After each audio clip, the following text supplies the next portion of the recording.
Hello my dear students, welcome to our channel Murugan Tech World. Easy to learn, easy to win. இந்த வீடியோவில் நம்ம என்ன பார்க்க போகிறோம் அப்படின்னா subject code CD3291 data structures and algorithm சப்ஜெக்டுடைய unit wise important question with ஆன்சர்ஸோட lecturer video series தான் பார்த்துட்டு இருக்கோம். ப்ரீவியஸ் செஷன் வீடியோஸ்லாம் பார்க்காம இருக்கீங்க அப்படின்னா டிஸ்கிரிப்ஷனில் பிளேலிஸ்டோட லிங்க் கொடுத்துருக்கேன். யூனிட் 1 அண்ட் யூனிட் 2ல இருக்க எல்லா டாபிக்ஸுமே செக் பண்ணிக்கோங்க. இப்போ யூனிட் 3 சார்ட்டிங் அண்ட் சர்ச்சிங் தான் பார்க்க போகிறோம். ஓகேங்களா? சார்ட்டிங் அண்ட் சர்ச்சிங் ரொம்ப ஈஸி தான். Linear search, binary and search பார்த்துக்கலாம். அது இல்லாமல் bubble sort, selection sort, insertion sort, மெட் ஷார்ட், குயிக் ஷார்ட், இந்த 5 ஷார்ட்டுமே ரொம்ப ஈஸி. அதுக்கடுத்த டாபிக்னா கொலிஷன் ஹேண்ட்லிங் டெக்னிக்கும் ரொம்ப ஈஸி. ஓகேங்களா? இந்த லோட் ஃபேக்டர், ரியாஜிங் கூட நீங்கள் பார்க்க வேணாம். இதெல்லாம் கவர் பண்ணீங்க அப்படின்னாலே இந்த யூனிட்ல நீங்கள் அட்டன் பண்ணிடுவீங்க ஒரு கொஸ்டின். ஓகேங்களா? இந்த வீடியோவில் முதல்ல சார்ட்டிங் டெக்னிக்னா என்ன, அதில் ஃபர்ஸ்ட் சார்ட் பபிள் சார்ட்னா என்னன்னு பார்ப்போம். முதல்ல சார்ட்டிங் அப்படின்னா என்ன? அரேஞ்சை தான் நம்ம சார்ட் அப்படின்னு சொல்வோம். That means process of arranging the elements of the list either in ascending or descending order. ஒன்று அசெண்டிங் ஆர்டர் இல்லை டிசெண்டிங் ஆர்டரில் என்னோட லிஸ்ட்டை அரேஞ்ச் பண்ணுறதுக்கு பேர் தான் நான் என்னன்னு சொல்வேன் அப்படின்னா சார்ட்டிங் அப்படின்னு சொல்வேன். மொத்தம் 2 டைப்ஸ் ஆஃப் சார்ட்டிங் இருக்கு. என்னன்னு பார்த்தோம் அப்படின்னா இன்டர்னல் சார்ட்டிங் ஒன்று, எக்ஸ்டர்னல் சார்ட்டிங் ஒன்று. First one internal sorting. Internal sorting அப்படின்னா என்னன்னு பார்த்தீங்கன்னா மெயின் மெமரி ஆஃப் த கம்ப்யூட்டரில் பர்ஃபார்ம் ஆகிறது தான் நம்ம இன்டர்னல் சார்ட்டிங் அப்படின்னு சொல்வோம்.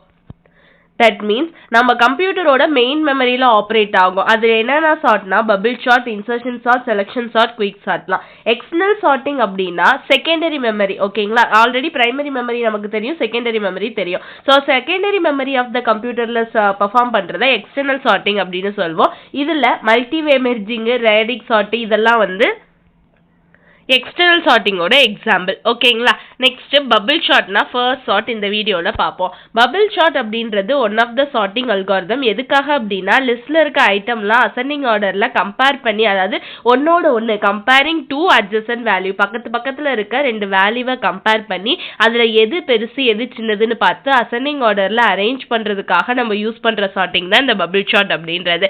இப்போ ஃபர்ஸ்ட் வேல்யூ வந்து higher then the second value, second வேல்யூவை விட ஹையரா இருந்துச்சுன்னா இப்போ ஃபர்ஸ்ட் வேல்யூவை என்ன பண்ணணும்னா செகண்ட் வேல்யூ இருக்க பொசிஷன்லையும் செகண்ட் வேல்யூவை ஃப்ரண்ட்ல ஃபர்ஸ்ட் பொசிஷனுக்கும் மாற்றணும். பிகாஸ் நம்ம இங்கே என்ன பண்ணுறோம் அப்படின்னா அசெண்டிங் ஆர்டரில் அரேஞ்ச் பண்ண போகிறோம். அப்படின்னா சின்ன நம்பர்லேருந்து பெரிய நம்பருக்கு தான் அரேஞ்ச் பண்ண போகிறோம். ஓகேவா?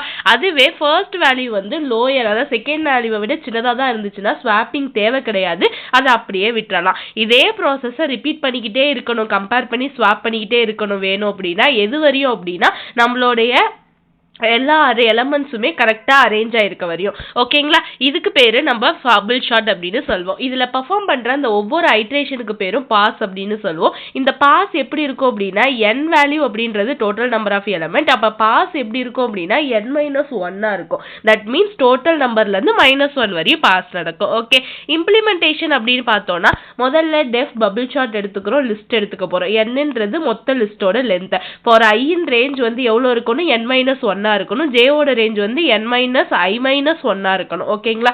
இப்போ இஃப் லிஸ்ட் ஆஃப் ஜே, அதாவது ஃபர்ஸ்ட் இருக்கிறது ஐ, அடுத்து இருக்கிறது ஜே, இந்த ஜேன்றதுக்கு இது பண்றோம். ஓகேவா? சோ இதுல என்ன பண்ண போறோம் அப்படின்னா ஐன்றது இனிஷியல் வேல்யூ தான், இது வந்து லிஸ்ட் ஆஃப் ஜே.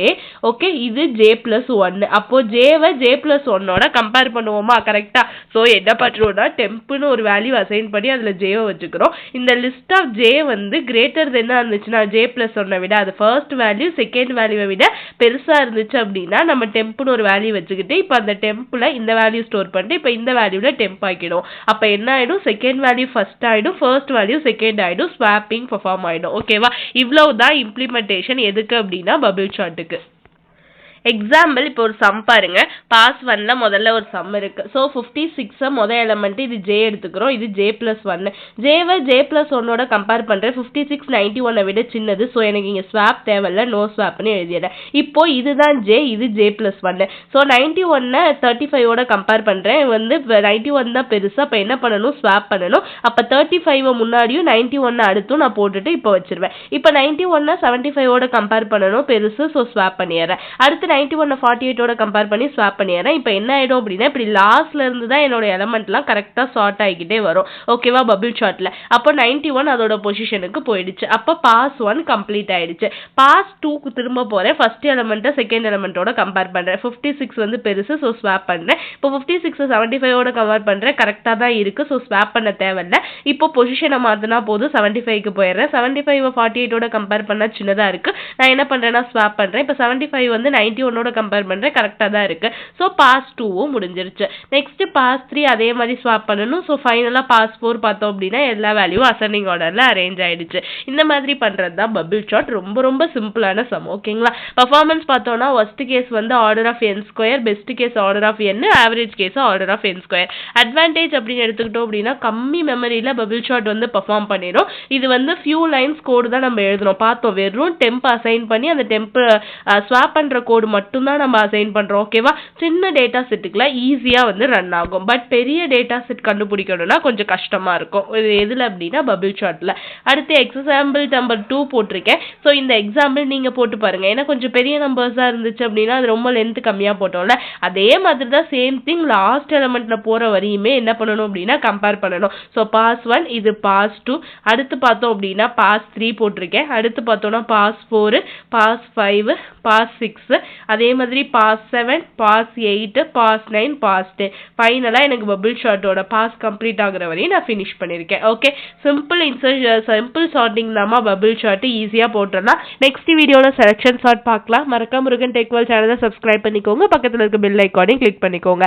அப்பதான் நான் போடுற வீடியோஸ் உடனே நோட்டிபிகேஷன் உங்க மொபைலுக்கு வரும். Stay tune. தேங்க்யூ.